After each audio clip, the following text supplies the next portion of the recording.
Good afternoon from the KUOW newsroom. This is Seattle Now. I'm your host, Paige Browning, with today's top stories. It's Monday, June 29th.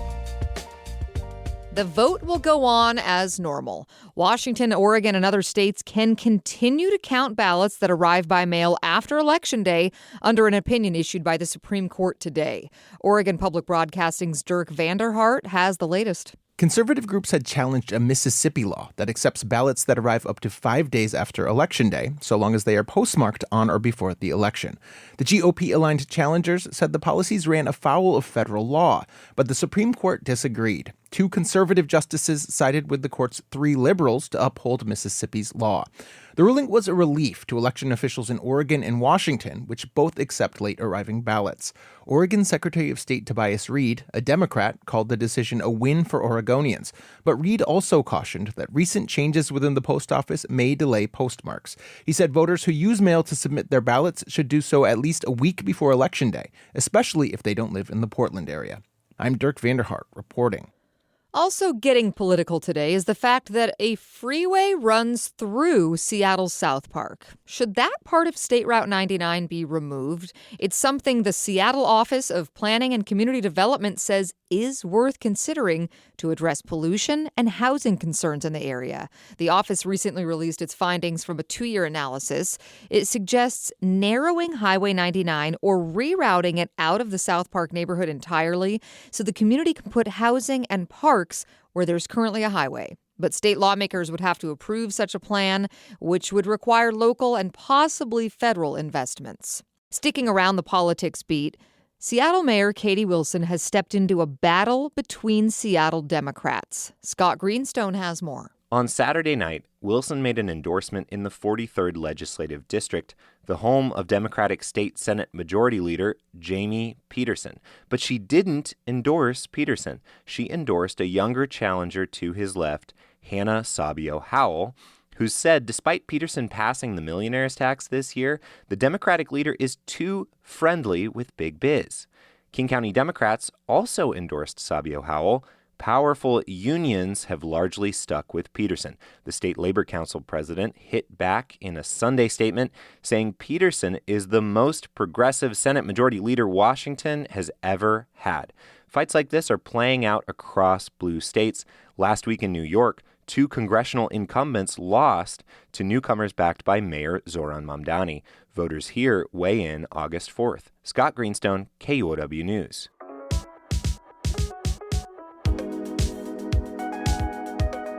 Some people are wondering if it's possible. Could President Trump make a soccer-related trip to Seattle soon?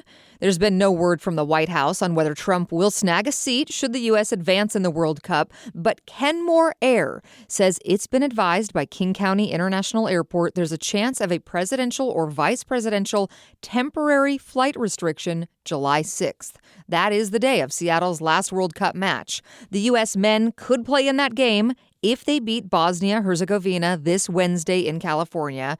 Seattle hosts one game before then, Belgium and Senegal this Wednesday at 1 p.m. Local elected officials are taking a victory lap today after hosting 4 World Cup matches in Seattle.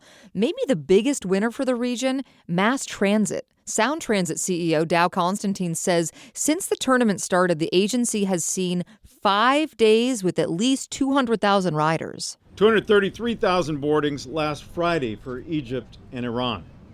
And we are tracking toward our first ever 5 million boarding month. Foot traffic downtown has also been bustling.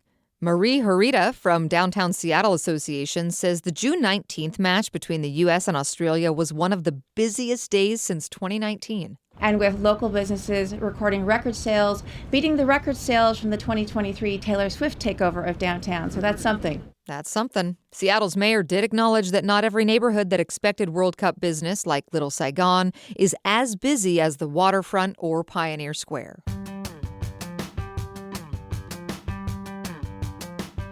Wildfires are popping up with some frequency in Washington state in the past week. State officials have dispatched strike teams to help local firefighters battle 3 separate fires that ignited yesterday alone.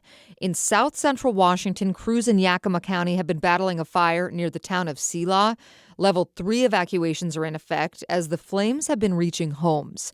In nearby Klickitat County, another fire has singed about 1,500 acres near the Columbia River and is threatening homes, crops, power lines, and a power substation. And in northern Washington, level 2 and 3 evacuations are in place as crews battle a fire near Winthrop. It's affected some 300 acres there so far. Wildfire and public lands officials are imploring people to be extremely cautious this week with campfires, barbecues, cigarettes, and to heed fireworks restrictions. By the way, all campfires are now banned in North Cascades National Park. A similar ban for the Mount Rainier National Park went into effect Friday because of the dry conditions and increased fire danger. Moving along to some housing news. If you're an owner, this may resonate with you. Some homeowners are getting lots of unsolicited calls from buyers who offer way under market value. The Seattle City Council met this afternoon to look at ways to make the calls stop. Joshua McNichols has more.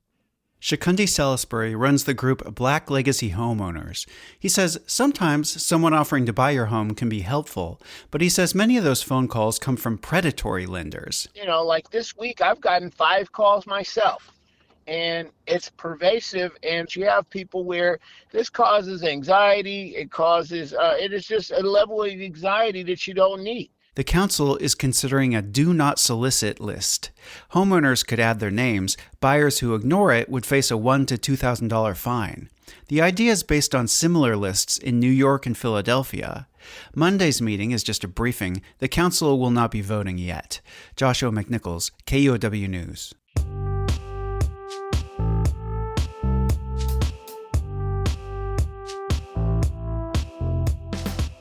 You've reached the parties and events section of the show. Parades, pie eating, and many other festivities are leading up to July 4th this Saturday. And special emphasis this year is on out loud readings from the nation's founding document. Amy Radel has more. Hundreds of Washington state communities are planning activities to mark the nation's 250th anniversary this 4th of July. Lorraine Ralston is the America 250 coordinator for Washington state. She says one thing they're encouraging communities to consider is hosting a live reading of the Declaration of Independence, with a focus on inviting young people to participate. It was a revolutionary, a radical, monumental document at the time.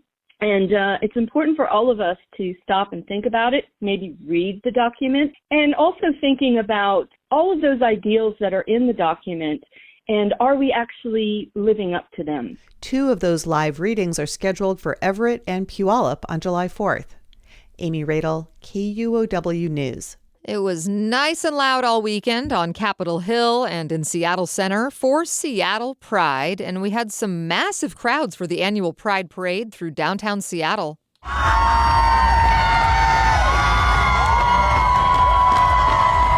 Colorful, spirited crowds lined 4th Avenue Sunday to watch what's considered to be one of the largest LGBTQ celebrations in the country. Seattle Pride estimates more than 300,000 people gather for the event every year. This year's theme was Rally. Next time on Seattle Now, a private golf course in Seattle chopped down nearly 200 trees without getting a permit. The reduction in the tree canopy was so extreme that a graduate student noticed it looking at the city's LiDAR, and they found a 5.7-acre reduction in tree canopy in this area. It's just one instance of Seattle losing its tree canopy. More on that Tuesday morning. That's all for today from the KUOW Newsroom in Seattle. Our producer is Brooklyn Jamerson Flowers. I'm Paige Browning. Seattle Now and KUOW are members of the NPR network. Hope your week's starting well. We'll see you later.